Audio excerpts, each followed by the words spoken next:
বিশ্ব নবী তখন সাহাবায়ে কেরামদের সামনে তেলাওয়াত করলেন। আমার আল্লাহ বলেন, ইন্না আ'তাইনাকাল কাউসার। বলেন আল্লাহু আকবার। আমার আল্লাহ ডেকে বলেন, অবশ্যই আমি আল্লাহ পাক আপনাকে হাউজে কাউসার দান করেছি। বলেন আল্লাহু আকবার। ইন্না আ'তাইনাকাল কাউসার, নিশ্চয়ই আমি আল্লাহ পাক আপনাকে হাউজে কাউসার দান করেছি। এই হাউজে কাউসার আল্লাহ রাব্বুল আলামিন বিশ্ব নবীকে গিফট করেছেন, বিশ্ব নবীকে দান করেছেন। দুনিয়ার অন্য কোন পয়গম্বরকে আল্লাহ পাক হাউজে কাউসার দান করে নাই। আপনার আমার নবীকে আল্লাহ পাক হাউজে কাউসার দান করেছেন। এই হাউজে কাউসারের পানি মধুর চাইতে মিষ্টি, দুধের মতো সাদা, পানির চাইতেও ক্লিয়ার। ওই কঠিন কিয়ামতের ময়দানে যেদিন সূর্য হাত মাথার উপরে চলে আসবে, মানুষের মগজ টকবক করে গলে কান মুখ দিয়ে বের হয়ে যাবে।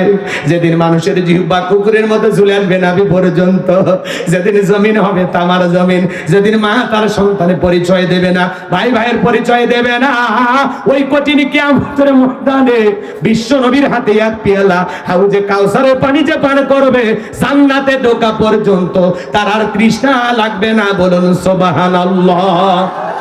একটু মনোযোগ দিয়ে শোনেন বাজান, লাফালাফি করেন না, দয়া করে অনুরোধের ভাষায় বলতেছি, একটু মনোযোগ দিয়ে শোনেন যে কথা বলতে চাচ্ছিলাম। কঠিন কিয়ামতের ময়দানে বিচার দিবসের একদিন হবে 50,000 বছরের সমান। রাসূলের হাতে এক পেয়ালা হাউজে কাউসারের পানি পান করলে কিয়ামতের দিন তার কাছে সহজ হয়ে যাবে। সুবহানাল্লাহ বলেন। এই এক পেলা পানি পান করলে জান্নাতে ঢোকা পর্যন্ত তার তৃষ্ণা লাগবে না। মানুষ যখন দলে দলে রাসূলের কাছে যাবে হাউজে কাউসারের পেয়ালার পানি পান করার জন্য, একদল মানুষের সামনে আল্লাহ রাব্বুল আলামিন পর্দার আবরণ তৈরি করে দিবেন। কিছু মানুষ যখন সংখ্যায় কমে যাবে, আমার নবী তখন ডেকে বলবেন, আল্লাহ আমি অনেক মানুষকে দেখতে পাইলাম, সংখ্যা কেন কমে গেল? আমার আল্লাহ ডেকে বলে, বন্ধু আজকে পাইকারি দরে সবাইকে হাউজে কাউসারের পানি পান করাইতে পারবেন না। দুনিয়ার জমিনে দুইটা অপরাধ করেছিল যারা, হাউজে কাউসারের পানি পান করতে পারবে না তারা। কয়টা অপরাধ? আরো জোরে বলেন কয়টা? এই দুইটা অপরাধের কথা আমি বলবো, একটু অপেক্ষা করেন বাজান গো আমার। বিশ্ব নবীর কাছে হাউজে কাউসারের পানি পান করার জন্য মানুষজন দলে দলে যাবে। হযরত আবু বকর সিদ্দিক রাদিয়াল্লাহু তাআলা পেয়ালাগুলো ভরায় দিবেন, মাঝখানে দাঁড়িয়ে থাকবেন হযরত ওমর। আবু বকরের হাত থেকে নিয়ে বিশ্ব নবীর হাতে দেবেন, আর নবী তার আদরের উম্মতকে খুঁজে খুঁজে হাউজে কাউসারের পানি পান করাবেন। কারা কারা রাসূলের হাতে হাউজে কাউসারের পানি পান করতে চান, দুই হাত তুলে আল্লাহকে একবার দেখা। আমার আল্লাহকে ডেকে বলেন, আল্লাহ আপনি সাক্ষী থাকেন, এই সাতক্ষীরার মানুষগুলো রাসূলের হাতে এক পেয়ালা হাউজে কাউসারের পানি পান করার আশায় আজকে হাত তুলে ধরেছে গো মালিক। তোমার কাছে দোয়া করি গো আল্লাহ, আজকে কোরআনের মাহফিলে জান্নাতের বাগানে যত মানুষ হাত তুলেছে সবাইকে রাসূলের হাতে এক পেয়ালা করে হাউজে কাউসারের পানি পান করার সৌভাগ্য দান করিও। জোরে বলেন আমিন। আল্লাহ যেন আমাদের সবাইকে রাসূলের হাতে এক পেয়ালা হাউজে কাউসারের পানি পান করার তৌফিক দান করেন। জোরে বলেন আমিন। আরেকবার জোরে বলেন আমিন। আরো একবার বলেন আমিন। এই আমিন আর ফেরেশতাদের আমিন যদি মিলে যায়, তাকদীরে পানি ছুটে যাবে। কথা কোন ঠিক কিনা? রাসূল হাউজে কাউসারের পেয়ালা নিয়ে দাঁড়িয়ে থাকবেন, আপনি যাবেন নবীকে দেখবেন, পাশাপাশি রাসূলের হাতে হাউজে কাউসারের পেয়ালার পানি পান করবেন। হাউজে কাউসারের পেয়ালার সংখ্যা কত? আকাশের তারকারাজি গুণে যেমন শেষ করা যাবে না, হাউজে কাউসারের পেয়ালার পানির সংখ্যা গুণেও শেষ করা যাবে না। একটু আস্তে কোন সুবহানাল্লাহ। একটু মনোযোগ দিয়ে শোনেন, একটু মনোযোগ দিয়ে শোনেন, গভীর কথা আছে। হাউজে কাউসারের পেয়ালার পানি পর্যন্ত পৌঁছাইতে গেলে আপনাকে যে একটু কষ্ট করা লাগবে। পানি চাইলেন আর পাইলেন, এতই সহজ। এদিক শোনেন, আমি একটা ছেলের হাতে এলাকা আসার পরে কিছু চকলেট, কিছু মিষ্টি জাতীয় খাবার হাতে দিলাম, দিয়ে বললাম, বাবা এই চকলেট গুলো রাখো আর আমার জন্য এক বদনা পানি নিয়ে এসে দাও, আমি একটু মুসাফির ওযু করব। ওই ছেলেটা বদনা নিয়ে চকলেট হাতে পাইয়া মারছে দৌড়, মাঝপথে থেকে আসার খাইয়ে পড়ে গেছে, হাঁটু ছিলে গেছে, রক্ত বের হয়েছে, ব্যথাও পাইছে, কিন্তু চকলেট থাকার কারণে আবার উঠে দাঁড়াইছে, পানির বদনা ভইরা আমার সামনে হাজির। তখন বললাম, বাবা এই পানিটা আনতে গিয়ে তোমার কষ্ট হয়েছে, ওই যে মাঝপথে পড়ে গেছো, হাঁটুটা ছিলে গেছে, ব্যথাও মনে হয় পাইছো, আঘাত মনে হয় লাগছে, রক্ত মনে হয় বের হয়েছে। ওই চকলেট থাকার আনন্দ আর খুশির কারণে ওই ছেলেটা বলতেছে, আমি এরকম কত পড়ে যাই, আমার কিছুই হয় না। ভালো করে বুঝবেন, রাসূলের হাতে এক পেয়ালা হাউজে কাউসারের পানি যদি পান করতে পারেন, কিয়ামতের দিন, কঠিন দিন, 50,000 বছরের সমান, একবার যদি রাসূলের হাতে হাউজে কাউসারের পানিটা পান করতে পারেন, কিয়ামতের কঠিন দিন আপনার কাছে সহজ হয়ে যাবে। সেদিন আল্লাহর আরশের নিচে সাসিরুনির মানুষ ছায়া পাবে, এটা আরশের ময়দান। এদিকে খেয়াল করেন, আরশের নিচে সাসিরুনির মানুষ ছায়া পাবে, এটা হলো কিয়ামতের ময়দানে ভিআইপি গ্যালারি, ইমানদার। এদিক খেয়াল করেন, ইমানদার, আল্লাহর প্রিয় গোলাম, নবী রাসূলদের বসার স্থান। সুবহানাল্লাহ বলবেন না? এটা ভিআইপি গ্যালারি, এখানে বৈশা ফাইনাল খেলা দেখবে ইমানদাররা। কথা বলেন ঠিক কিনা? রাসূলের হাতে হাউজে কাউসারের পানি আর আল্লাহর আরশের নিচে ছায়া, যদি ভাগ্যে জুটে যায় জান্নাতে যাবেন, আপনার আর টেনশন নাই। সুবহানাল্লাহ বলেন। এখন রাসূলের হাতের হাউজে কাউসারের পেয়ালা পর্যন্ত পৌঁছাইতে গেলে আপনাকে যে একটু কষ্ট করা লাগবে, একটু ঠান্ডা পানিতে ওযু বানাইয়া, আহারে যাই নামাজে দাঁড়ায় যেতে হবে, একটু ঠান্ডা পানিতে ওযু বানাইয়া আপনি মসজিদে গেছেন, নতুন মুসল্লি, নতুন আলেম ওলামাদের ওয়াজ শুনে একটু পরিবর্তন হয়েছে, তখন আবার আগে যারা নামাজ পড়ে ওরা তখন টিটকারি মেরে বলে, বাপ রে বাপ, উত্তর পাড়ার বাদশা আবার কোন দিন নামাজ ধরলো। এ ভাই কয় না টিটকারি মারে কিনা?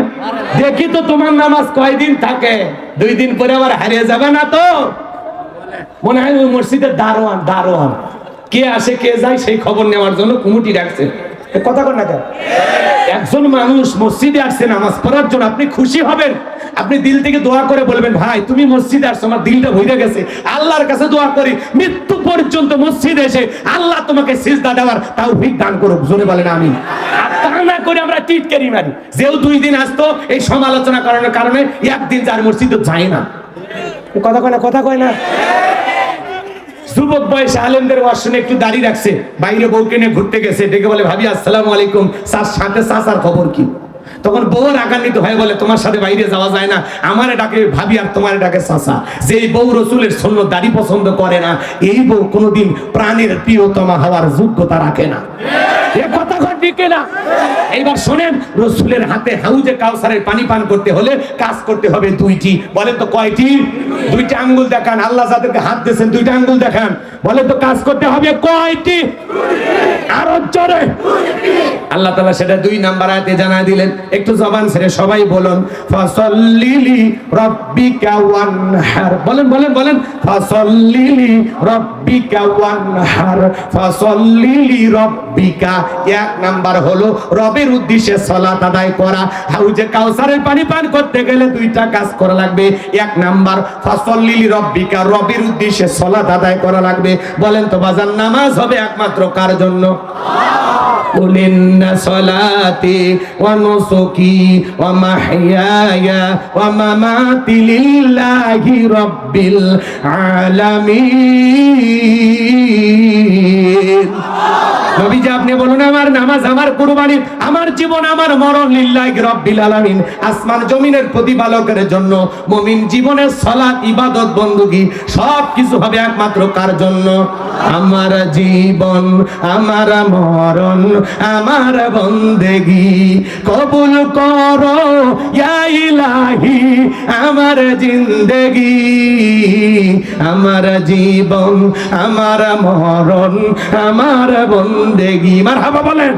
তাহলে ফাসাল্লিলি রাব্বিকা, রবের উদ্দেশ্যে সালাত, নামাজ হবে একমাত্র শুধুমাত্র আল্লাহ তাআলাকে রাজি খুশি করার জন্য। قد أفلح المؤمنون الذين هم في صلاتهم خاشعون। অবশ্যই মুমিনেরা সফল যারা নিজেদের সালাত বিনয়ের সহিত, নম্রতার সহিত আল্লাহর ভয় নিয়ে আদায় করে। নামাজের মতো আদায় করার দরকার আছে না নাই? ওয়াল্লাযীনা ইয়াবিতুনা লিরাব্বিহিম সুজদাা ওয়া কিয়ামা, যারা রাত্রি জাগরণ করে, আমি আল্লাহকে সিজদা দেয়, আমি আল্লাহর জন্য দণ্ডায়মান থাকে। 5 ওয়াক্ত সালাতের ডিউটি, এটা তো পড়তেই হবে। পাশাপাশি রাত্রি জাগরণ করে তাহাজ্জুদ পড়ার দরকার আছে না নাই? একটু মনোযোগ দিয়ে কথাগুলো শুনবেন ভাজান গো আমার। আমি গুনাহগার যে কথা বলতে যাচ্ছিলাম, ফাসাল্লিলি রাব্বিকা, রবের উদ্দেশ্যে সালাত, নামাজ হবে একমাত্র কাকে খুশি করার জন্য?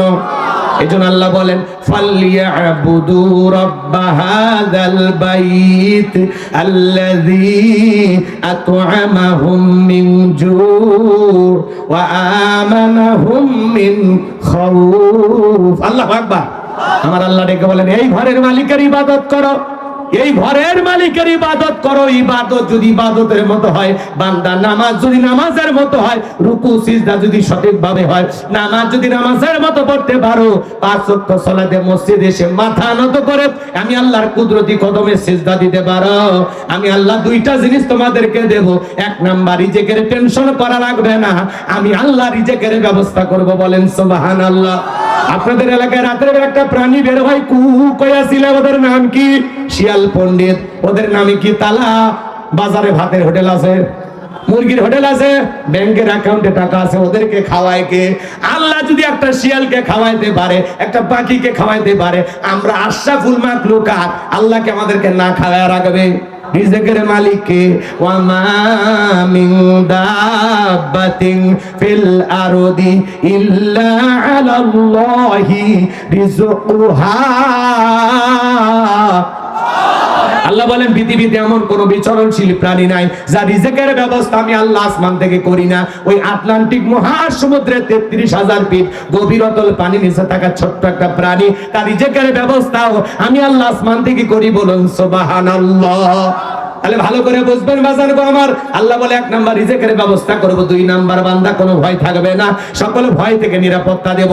আজকে জানমাল নিয়ে ভয় আছে না? নাই। আপনি তালা বাজারে দোকানদার, আপনার মোহন্দি বাড়ি, রাত 2টার দিকে টাকা 2 লাখ নিয়ে আসবেন, মনে মনে ভয় আছে না? নাই। টাকা নিয়ে বাড়ি পর্যন্ত যাইতে পারবো নাকি? টাকা যান 2টাই হারাবো, মুসলমানের ভয় আছে না? নাই। মেয়েটা কলেজে গেল, একা একা ফিরবে নাকি জামাই সাথী দিয়ে ফিরবে? ভয় আছে না? নাই।